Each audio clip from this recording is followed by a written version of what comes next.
下的金氏世界纪录也就每秒7.55拳而已。而除了吹嘘自己以外，修道传又会不时贬低别人，在一些武术討論區上說那個誰誰誰的功夫不行，某某某又打不過自己。那牛皮吹這麼大，網友們自然想見識見識啦。不過唔知你介唔介意露兩睇下呢？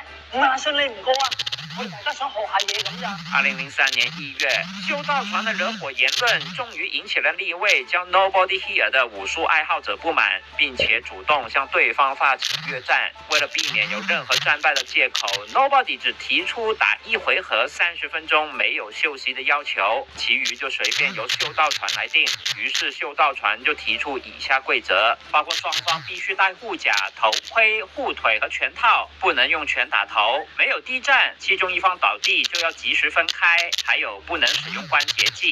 吹到自己有多麼厲害，但是規矩卻這麼多，網友笑稱這根本就是機器人大戰。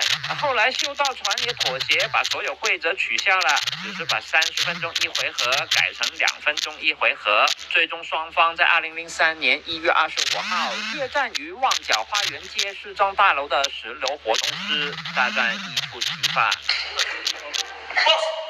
現在畫面右邊的是修道傳，而左邊的是 Nobody， 兩個人循例的轉了個圈圈。